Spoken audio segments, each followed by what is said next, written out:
My name is Jillian, and my speech topic is psychology and marketing.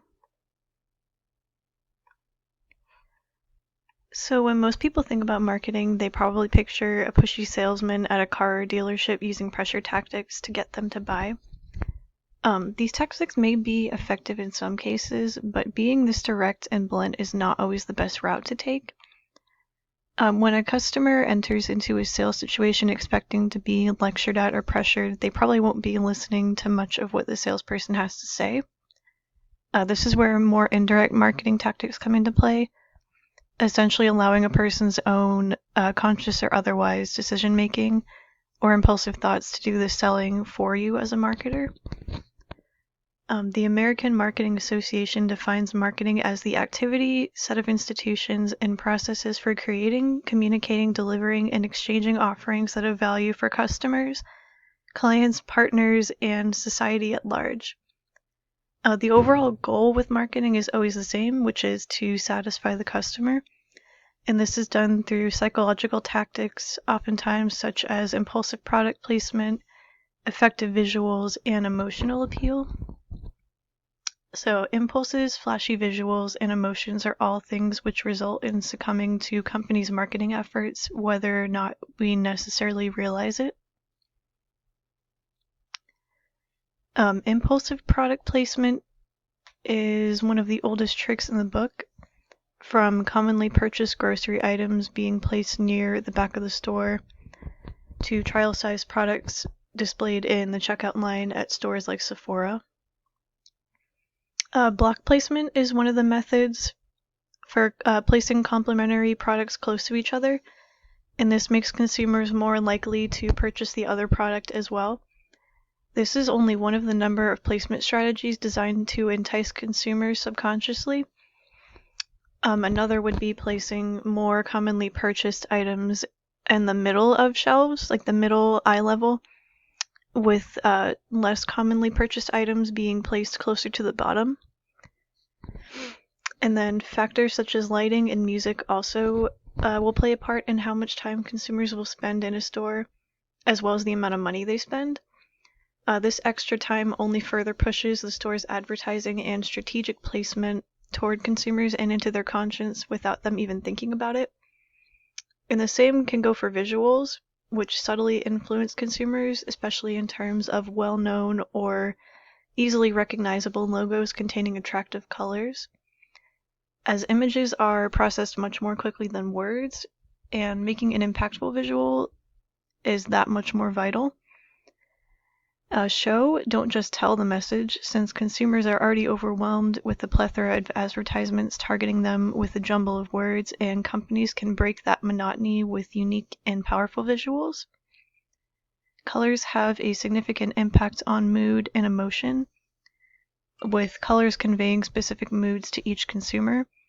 As an example, blue is more commonly perceived as a calm color, and red is more of a bold color. And this can apply also with logos and mascots, in addition to commercials, packaging, and print ads. And it's important to appeal to the subconscious mind first and foremost,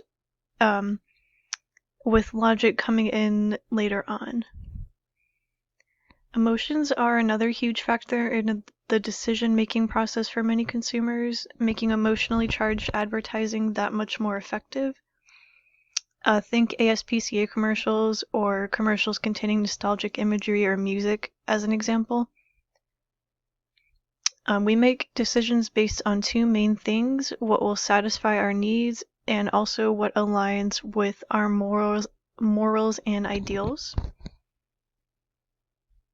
This can be seen in such products as the Dawn dish soap, which advertises that they save wildlife with said soap. First impressions form in less than a second, according to Princeton psychologists, and these quick decisions tend to be better than overthinking or dwelling on something for too long, making the initial emotion conveyed or perceived in an advertisement that much more powerful in persuading consumers to buy, or in their minds convincing them not to buy, depending on what the message conveyed is. This can also be conveyed in Primetime or Super Bowl commercials, whether it's a happy mood being conveyed or kind of a tearjerker, which is commonly utilized in commercials with animals, as illustrated. And then celebrity endorsements can play this role as well, primarily with younger audiences, as they may feel compelled to purchase the product or purchase from the brand which the celebrity is endorsing in order to feel maybe closer to that celebrity or that they're more like them as a result of purchasing. So impulsive placement, visual appeal, and emotional appeal are all tactics which marketers can hone in on to generate and maintain their customers effectively without necessarily resorting to any of the direct or in-your-face tactics, as depending on the customer's personality, those are not always going to be as effective as the more subtle advertising, which can kind of allow them to more think for themselves and be influenced directly or indirectly without them realizing it. Targeted ads are common in creating online sales. Consumers will expect more in order to be persuaded to buy and are perhaps less likely to be pressured by blunt tactics, as they know they have a plethora of other options as well as information at the tips of their fingers. Consumers hold an immense amount of power in this day and age as far as marketing goes, hence the use of more subtle marketing concepts which can help them to identify or solve the problem at hand and offer effective solutions as a result. Informed consumers want to make their own choices